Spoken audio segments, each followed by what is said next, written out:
Jadi gue tiba-tiba kepikiran buat ngeliat website Social Blade. Setelah bertahun-tahun gue nggak pernah kunjungin lagi nih website. Dan pas gue ngeliat list top YouTuber di Indonesia sekarang, kok semuanya sama. Ya, jadi buat kalian yang mungkin gak tahu, Social Blade ini website buat lihat statistik engagement dari sosial media.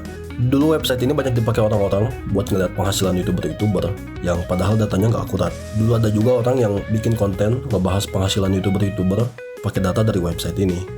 Selain itu, website ini juga sering dipakai untuk ngeliat ranking subscriber tertinggi pada saat itu, yang mana dulu hal ini masih sering dibanggakan, tapi kalau sekarang orang-orang udah nggak peduli. Kenapa? Ya karena top listnya sekarang aja udah sampah semua. Jumlah subscribersnya nggak sepadan dengan kualitas kontennya. Jadi apa yang mau dibanggakan? Daripada gue cuma ngomong konten mereka sampah doang aja, mending kita lihat langsung aja dan bahas satu-satu channel mereka. Apa iya konten-kontennya sampah? Langsung aja kita lihat channel yang sekarang jadi top nomor 1 subscriber terbanyak di Indonesia, Just No Limit. Ya, Just No Limit ini sebenarnya konten-kontennya dari dulu itu main ML, karena dia juga pro player ML. Sampai akhirnya juga bikin konten yang nunjukin kehidupannya dan balik lagi bikin konten ML. Tapi kok kenapa jumlah subscribersnya bisa sampai puluhan juta, jauh dibanding pro player ML lain? Ya jelas bukan cuma karena konten ML atau karena dia pro player ML, selain karena konten-konten eksperimen dan juga konten yang mengekspos kehidupannya sama istrinya, yang mana banyak masyarakat Indo mungkin suka. Ternyata ada satu lagi tipe konten yang lebih menjual daripada itu, yaitu konten giveaway. Di sini nih jawaban dari pertanyaan kenapa subscribersnya bisa sebanyak ini. Selain konten ML, dia juga banyak bikin konten shorts dengan konten giveaway. Ya mungkin lebih ramainya di TikTok. Dan apa hubungannya subscribers banyak sama konten giveaway? Nah, kalian tinggal like video ini, subscribe YouTube aku. Yap, karena syarat di kontennya, penonton harus subscribe dan follow dulu supaya bisa dapat hadiah giveaway. Yang mana masyarakat Indo banyak yang kemakan sama hal kayak gini. Rata-rata yang kena bocil-bocil dan mungkin masyarakat kelas menengah ke bawah. Oke, itu aja. Kalian bisa nilai sendiri. Gua gak bakal bahas detail, jadi singkat aja karena masih ada 9 channel lagi yang bakal kita bahas di sini. Kemudian kita lihat list kedua channel tertinggi di Indonesia saat ini, Ria Ricis. Ya sebetulnya gak usah gua bahas juga, kayaknya kalian juga udah pada tahu. Hampir semua konten-kontennya mengekspos kehidupan pribadinya, segala kesehariannya, bahkan sampai hal-hal yang harusnya jadi privacy dan gak layak dikontenin. Bahkan sampai anaknya sendiri pun sering dijadiin bahan konten, sampai banyak yang bikin meme-memenya, dan parahnya dia juga bikin konten yang ngebahayain anaknya, sampai media-media luar sempet ngeberitain hal ini. Sampai kemudian relationship-nya rusak, masih juga dikontenin. Bener kata Kemal Palevi waktu nanyain soal vlog perceraiannya. Awalnya dia dihujat, dianggap ngebecandain, tapi ujung-ujungnya beneran ada video soal perceraiannya yang juga dijadiin konten. Ya gue yang orangnya udah bodo amat aja sampai tahu karena saking viralnya dan banyak meme-meme yang bermunculan. Udah lah, males gue bahasnya. Langsung aja kita lihat list ketiganya, Frost Diamond. Ini lagi gue gak pernah nonton. Gue cuma tahu dia dari kasusnya soal nyuri atau plagiat thumbnail dari kreator luar dan juga beberapa kontroversinya yang viral. Dan pernah juga dia disindir sama kreator gaming lain. Yang jelas, penontonnya ini pasti bocil-bocil semua. Ya, kalian lihat aja sendiri kayak gimana video-videonya. Gue gak perlu bahas lebih panjang lagi. Ya, kalian bisa nilai sendiri aja dari thumbnail kontennya udah kelihatan. Atau kalau mau coba tonton sendiri, ya silahkan. Lanjut ke list 4, Willy Salim. Ya, jujur gue awalnya gak tahu sama sekali si Willy Salim ini. Gue udah aman gak main TikTok, gue gak pernah lihat kontennya. Beritanya, meme-nya, sampai kontroversinya nyebar juga kemana-mana. Mulai dari konten giveaway-nya yang bikin masyarakat Indo sampai anak-anak sekarang pada punya merek pengemis. Fans siapa tadi? Willy Salim. Iya, saya udah mulai. Karena Dan kalau saya ketemu dia pengen beli ini beli apa? yang ada bahasa Inggris. Oh, kalian nggak fans dia karena dia suka bagi-bagi duit ya? Iya. Kalian pengen dibagi duit juga ya? 10 juta palingan. 10 juta. Saya udah mulai. Kalau aku udah follow. Kamu udah follow? Aku like-nya. Kalau aku komen. Willy Salim bagi duit 10 juta. Nih contoh korban suka nonton konten bagi-bagi duit tuh. Iya. Rusak cuy. Kemudian bilang mau jadi Mr. Beast. Gak sadar apa sama kualitas kontennya sendiri. Kontennya gue lihat kalau gak giveaway cari followers sama subscribers, ya jual kesedihan atau pamer kehidupan pribadinya. Dan kenapa subscribersnya bisa sampai puluhan juta? Ya sama kayak Just No Limit, bikin konten giveaway buat ngumpulin subscribers. Karena orang Indo, ya makan sama hal beginian. Dan bikin masyarakat Indo sekarang pada punya mental pengemis. Kemudian di list kelima ada Indosiar, media bukan kreator. Dan kalian tahu lah ya kualitas Indosiar kayak gimana.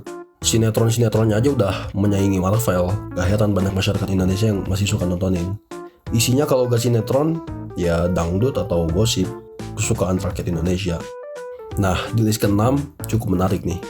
Dulunya pernah jadi YouTuber nomor 1 di Indonesia, sekarang ada di posisi ke-6. Atta Halilintar ini dulu kontennya sebenarnya biasa aja, fine-fine aja, gak masalah, sampai kemudian dia upload tiap hari, channelnya mulai naik, dia berambisi mau jadi nomor 1 sampai ia bikin konten-konten sampah yang dihujat banyak orang juga pada saat itu. Bikin prank lah, jadi gembel lah. Bukan cuma karena gak mendidik, tapi juga punya dampak negatif. Gak hanya ke para penontonnya, tapi juga jadi menginfluence YouTuber-YouTuber lain yang ngikutin kontennya. Sampai ke YouTuber artis yang masuk ke YouTube pada saat itu. Dan ujung-ujungnya, dia kena drama lah, bikin kontroversi lah, yang jadi merusak image-nya. Penyebabnya gak cuma dari kelakuannya sendiri, tapi juga ada masalah dari keluarganya. Dan kalau gue perhatiin, stylenya atau pembawaannya Atta ini dulu agak mirip Logan Paul, yang aktif dan berambisi untuk jadi nomor 1.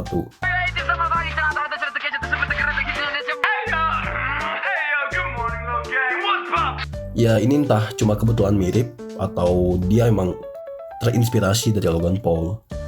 Bedanya, kalau Logan Paul karena kelakuannya dulu, sekarang dia udah jadi public enemy. Dia sampai sekarang mutusin untuk tetap nge-branding dirinya sebagai bad person. Karena emang susah kalau mau ngebersihin namanya dan jadi kreator yang baik. Mungkin udah nggak bisa lagi. Kesalahannya udah diingat selamanya. Tapi walaupun masih banyak orang yang cancel dia sampai sekarang, dia tetap punya pengikut. Walaupun dia nge-branding dirinya sekarang sebagai bad person dan public enemy. Sedangkan Atta kalau gue lihat, setelah konten-konten sampahnya yang ia buat, dia tetap berusaha untuk jadi terlihat baik dan pengen bisa kembali diterima publik. Tapi ya jelas susah.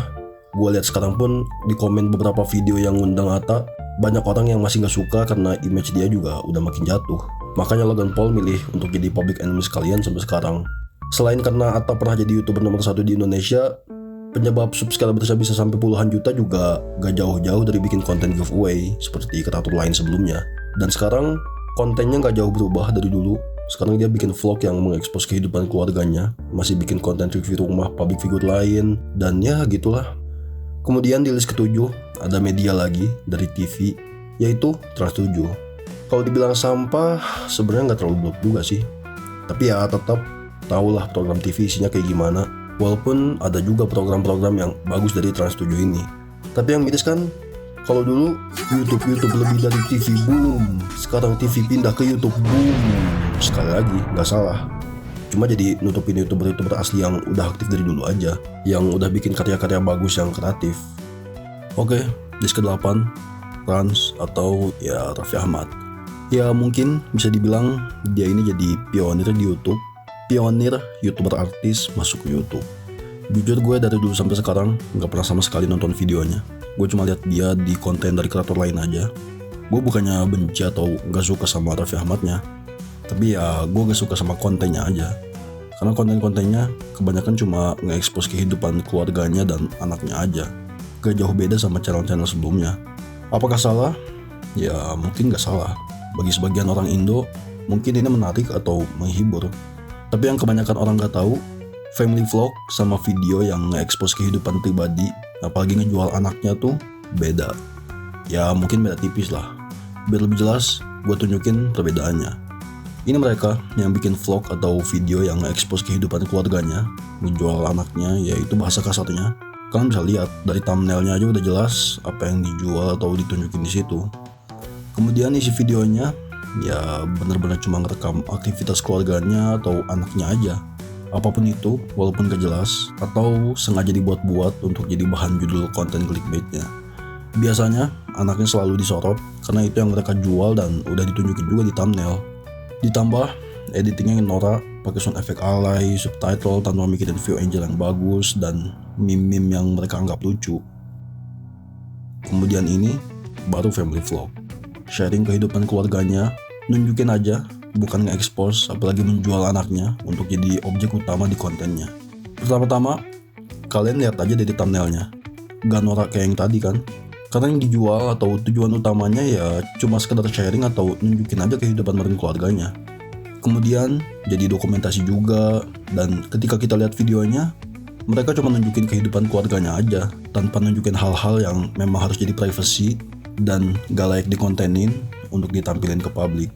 Dengan pembawaan natural, karena memang tujuan utamanya untuk jadi dokumentasi, bukan bikin konten. Ini gue ngambil contoh aja dari PewDiePie yang sekarang bikin vlog, sharing kehidupan keluarganya di Jepang. Dia cuma ngerekam beberapa momen aja sama keluarganya. Biasanya di dalam satu video itu, rekapan beberapa momen selama beberapa hari. Anaknya pun cuma sekedar ditunjukin aja, gak jadi objek utama untuk bahan konten buat menarik perhatian penonton. Kemudian gue ambil contoh juga dari vlognya Bang Tara. Ini juga sama nih, YouTuber gaming sepuh yang udah berkeluarga. Sama juga kayak PewDiePie, vlognya cuma sharing dan ngedokumentasiin aja kehidupannya sama keluarganya. Sama juga, biasanya kumpulan momen dari beberapa hari. Bedanya, kalau Tara Arts kualitas videonya jauh lebih bagus dari PewDiePie. Dari kameranya beda, kemudian view angle-nya lebih bagus, di color grading juga. Tapi dari keduanya, kualitas vlognya sama-sama bagus, heartwarming, sederhana, dan gak norak. Gak ngejual anaknya atau nge-expose kehidupan pribadinya. Yang gue heran lagi, YouTuber artis tadi yang bikin vlog nge-expose kehidupan keluarganya itu, gue lihat mereka kan pada punya banyak tim, kameramen, editor, tapi kok kualitasnya kalah sama PewDiePie dan Tara Arts. Yang tim produksinya cuma mereka sendiri. PewDiePie syuting sendiri, kemudian editing sama istrinya. Terus Tara Arts syuting, editing, color grading semuanya sendiri. Ini mereka ada kesalahan ketika milih timnya atau salah di atasannya yang gak tahu kualitas video dari family vlog yang bagus itu kayak gimana. Apalagi Rans yang udah sampai punya kantor dan punya banyak tim, kok kualitas videonya kayak gini? Ya mungkin mereka sengaja bikin video kualitas kayak gini untuk menarik perhatian audiens di Indo. Atau ya mereka belum lihat kualitas yang lebih bagus aja dari karakter lain. Karena gue lihat juga average views videonya gak sampai 1 juta. Jauh dibanding subscribersnya yang udah sampai 20 juta lebih. Dan kenapa subscribersnya bisa sampai puluhan juta? Kemungkinan besar ya berkat popularitasnya sebagai artis. Gue gak tahu Rans ini bikin giveaway juga atau enggak. Tapi intinya sih ya kualitas kontennya menurut gua nih ya masih sampah. Apalagi dengan contoh perbandingan yang udah gue tunjukin tadi, kalian bisa nilai sendiri. Padahal itu udah kurang fair gue bandingin mereka yang punya tim produksi sama PewDiePie dan Tara Arts yang cuma produksi sendiri. Oke, sampai ke list yang ke-9. Ada channel Baby Bass yang ini harusnya kayaknya gak perlu masuk klasemen karena kan penontonnya bocah semua dan masuk ke YouTube Kids. Buat kita orang dewasa ya sampah lah, ngapain nonton beginian lagi. Kecuali mungkin orang tua yang terpaksa ikut nonton sama anaknya. Udah gitu ini bukan channel asli buatan Indonesia, tapi dari Tiongkok. Ya emang bagus sih buat anak-anak. Tapi ya bisa-bisanya ngalahin Deddy Corbuzier yang ada di posisi ke-10 di list ini. Ya ini dia top list ke-10 YouTuber tertinggi di Indonesia saat ini. Channel tontonan Smart People. Gue sih gak tahu ya apakah orang pintar beneran pada nyebut-nyebut dirinya sendiri pintar. Dan apakah iya yang nontonin channel Om Deddy ini orang-orang pintar semua atau smart people. Ya walaupun Om Deddy ini pintar dalam membangun channelnya ini, especially konten podcast Close the Door-nya ini, bukan berarti isi konten-kontennya ini berkualitas semua. Ya memang dulu banyak podcast-podcast bagus di channelnya, dan beliau juga bisa dibilang jadi salah satu pionir di konten podcast ini. Tapi makin kesini-sini gue lihat udah banyak konten farming atau ya konten-konten yang cuma buat ngisi channelnya aja, selingan dari konten utamanya podcast Close the Door. Dia sering bikin podcast yang ngambil dari hal-hal viral, apapun yang viral langsung dia bahas atau undang orangnya, atau juga sering jadi tempat klarifikasi. Dulu dia koar-koar, don't make stupid people famous, malah dianya sendiri yang manfaatin stupid people buat nyari engagement. Dan sekarang semakin besar, semakin banyak blunder dan masalahnya. Kayak yang terakhir kemarin soal ngatain anak PA yang gak bersyukur sama makan siang gratis. Padahal kan nanggepinnya bisa lebih bijak dan dipikir dulu atau research dulu. Apakah emang ada yang salah dari pihak cateringnya di daerah tersebut? Apakah dananya kena potong banyak pihak sebelum sampai disalurkan ke anak-anak? Ya kan kita gak tahu. Jangan malah sembarang ngatain anak orang PA dan gak bersyukur. Ya mungkin dia kebelat ngebela. Ya dari dulu gue ngeliat Om Deddy ini, dia emang punya ego yang tinggi, merasa dirinya udah paling benar, dan mungkin susah untuk minta maaf atau mengakui kesalahannya. Apalagi dengan popularitas yang makin tinggi di Indonesia dan juga koneksi yang luas, lebih mudah mengkritik dan ngatain orang lain tolol daripada merendah buat minta maaf. Kecuali kalau masalahnya udah sampai ke hukum, di cancel masyarakat, baru mungkin bikin klarifikasi dan permintaan maaf. Gue juga udah beberapa kali ketemu orang yang sifatnya kayak gini di kehidupan gue. Ketika dikasih saran atau kritik, dia malah keras kepala dan tetap merasa dirinya udah benar, malah menuduh orang lain yang salah. Dan kalau kalian pikir kualitas video podcast Close the Door ini udah tinggi, top the notch dengan setup mahalnya dan multi kameranya dari 3 Angel, ya kalian mungkin belum lihat podcast-podcast berkualitas dari luar yang gak hanya bagus di set dan multicamnya aja, tapi juga dengan beberapa angle sinematik sampai editingnya yang lebih bagus dan interaktif. Terus, apakah gue bilang video-video podcast Close the Door-nya ini jelek, sampah? Ya nggak semuanya. Kalian bisa lihat dan filter sendiri mana podcast yang isinya bagus, nambah wawasan, dan mana podcast yang isinya sampah atau hal viral bodoh yang gak penting dibahas. Kayak gue pribadi pun juga udah bodoh amat lah sama hal viral bodoh di Indonesia ini.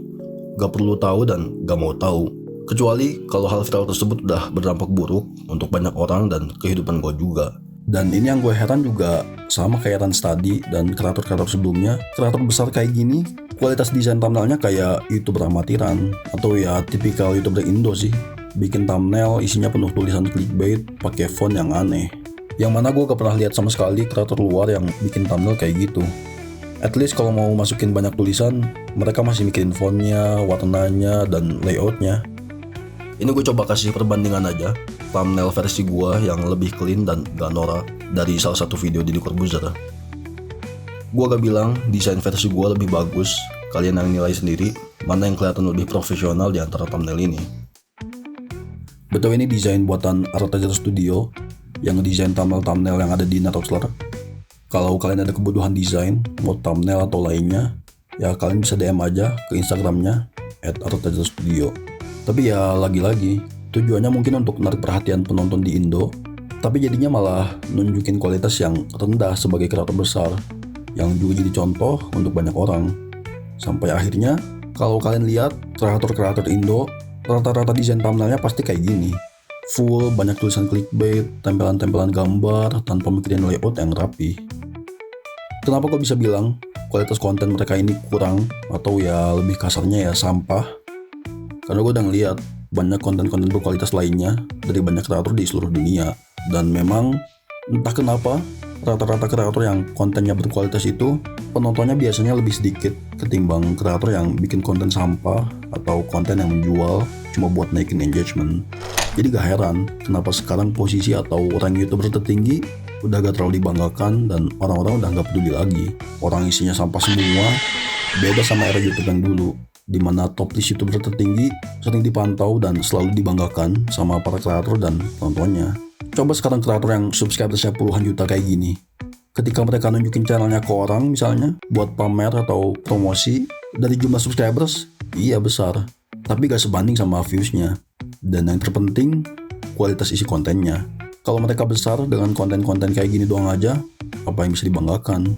Beda halnya kalau MrBeast yang jumlah subscribers dengan production value-nya sebanding, dia masih bisa ngebanggain jumlah subscribers-nya. Karena dia juga buat konten dengan production value yang sangat tinggi.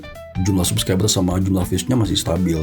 Ketika dia ngebanggain jumlah subscribers-nya, masih banyak juga orang yang merasa bangga dengan pencapaiannya. Karena production value dari konten-kontennya juga tinggi. Gak semua orang bisa bikin.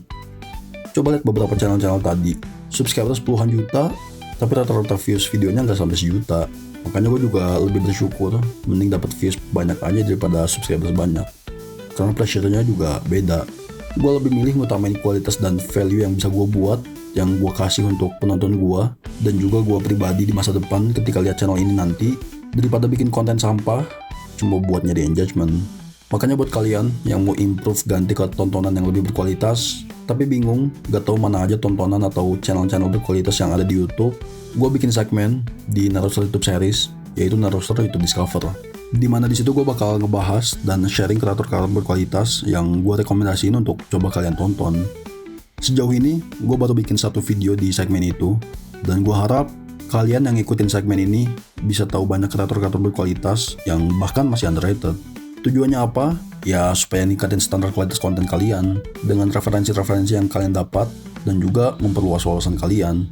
Dan jangan kalian kira untuk kita belajar atau nambah wawasan dari nonton di YouTube itu kita harus nontonin video-video atau channel-channel edukasi. Kalian bisa dapat banyak pelajaran dari channel entertainment, gaming, ataupun vlog kalau kalian perhatiin dan ambil sisi positif yang bisa didapat dari sana. Dari situ kalian juga jadi belajar bahasa Inggris, nambah banyak referensi, supaya kalian juga bisa nyiptain ide-ide baru dan ya jadi ngeliat dunia ini lebih luas. Kalian bakal ngeliat berbagai perspektif dan pendapat orang-orang dari seluruh dunia, ngeliat sifat dan kebiasaan unik mereka, dan bikin kalian sadar juga kalau segala hal atau argumen di dunia ini nggak selalu hitam putih. Kalian bisa setuju sama poin A, nggak setuju sama poin B, dan itu nggak apa-apa, nggak masalah. Kalian bakal ngeliat banyak hal atau persoalan yang punya sisi abu-abu yang kita nggak bisa bilang itu salah atau benar. Ya intinya bakal membuka pikiran lah, sampai kalian sadar beberapa hal yang menurut kita benar belum tentu valid dan bisa jadi salah. Karena gue liat di Indo masih banyak banget orang atau netizen yang nggak bisa nerima pendapat orang lain dengan baik, atau minimal memahami dulu perspektif orang yang punya pendapat berbeda. Kalau ada pendapat yang berbeda dengan pendapatnya, dia malah langsung menghujat pendapat atau argumen orang lain yang dia nggak setuju. Padahal mungkin bisa jadi pengetahuan dia aja yang masih belum sampai ke sana, makanya dia nggak setuju. Kecuali kalau pendapatnya itu emang fatal, jelas-jelas salah atau melenceng, ya wajar aja kalau ada yang menghujat. Nah untuk itu, orang yang bisa memahami dan menerima konten-konten kayak gini cuma orang yang open-minded dan mau terus belajar, dan yang gue harap juga punya attitude yang baik. Gue pengen ngumpulin penonton yang emang cocok dengan konten-konten di Netroster. Gue gak mau punya ratusan ribu subscribers atau penonton, tapi isinya SDM rendah yang gak ngerti sama penjelasan dari video-video gue. Cuma gue udah susun materi dan bikin visualnya supaya representatif, tapi mereka gak tahu sama poin utama yang gue jelasin di sana. Makanya di video-video Netroster, gue jarang banget nyuruh penonton untuk subscribe. Kenapa? Ya karena sekarang udah bukan lagi zamannya ngumpulin banyak subscribers. Udah bukan lagi zamannya gue nunggu 5 detik buat kalian subscribe atau ngasih tahu ke penonton kalau subscribe itu gratis. Udah basi lah. Gue pun sebagai penonton di YouTube juga cuma bakal subscribe kalau video-video yang gue tonton dari channel tersebut berkualitas dan punya value, entah education atau entertain. Kalau videonya biasa aja, kurang menarik bagi gue, mau dia minta subscribe ratusan kali pun gak bakal gue subscribe. Yang ada malah gue don't recommend channel mungkin. Gue mau ngebangun komunitas yang enak buat diajak diskusi, sharing hal-hal seputar internet yang masih ada value-nya. Gue pengen punya penonton yang juga bisa mengkoreksi kesalahan gue di sini. Kemudian gue gak suka ngebahas hal viral bodoh yang gak penting. Kalau ada hal yang cukup viral dan gue bahas pun, di situ gue kasih poin-poin pembelajarannya atau solusinya. Gak cuma ngomongin hal viralnya atau cuma ngasih tanggapan gue doang aja. Emang benar, ada pernyataan, tontonlah hal yang kalian suka. Gak usah peduliin kata orang lain yang ngomentarin tontonan kalian. Tapi yang kalian harus ingat, apapun yang kalian tonton akan mempengaruhi pola pikir kalian, gaya hidup kalian, kemudian mempengaruhi perilaku dan kebiasaan kalian. Jadi kalau tontonan kalian gitu-gitu aja, vlog-vlog artis, konten giveaway, podcast gak jelas, ya kalian malah buang-buang waktu. Tapi kalau kalian nontonin vlog yang lebih berkualitas, dengerin podcast atau obrolan yang bisa nambah wawasan kalian dan memang punya pengaruh baik pada kehidupan kalian sehari-hari, ya bagus. Terus apakah gue ini mau ngebunuh atau ngancurin kreator lokal? Ya bukan juga. Justru tujuan gue sharing ini dan kasih rekomendasi kalian tontonan berkualitas supaya kreator-kreator di Indonesia, entah kreator lama ataupun kreator baru, bisa mulai memperbaiki kualitas konten yang ada di Indonesia. Karena gue pribadi jujur muak sama konten-konten sampah yang ada di Indonesia ini. Tapi laku kok bang. Ya makanya, kualitas konten-konten sampah yang ada di Indonesia ini mencerminkan kualitas penonton-penonton di Indonesia juga. Gak heran banyak kreator berkualitas di Indonesia kalah sama kreator-kreator sampah yang banyak di Indo. Coba kasih tahu channel YouTube yang suka kalian tonton sekarang apa aja. Gue penasaran juga sama kualitas tontonan kalian kayak gimana.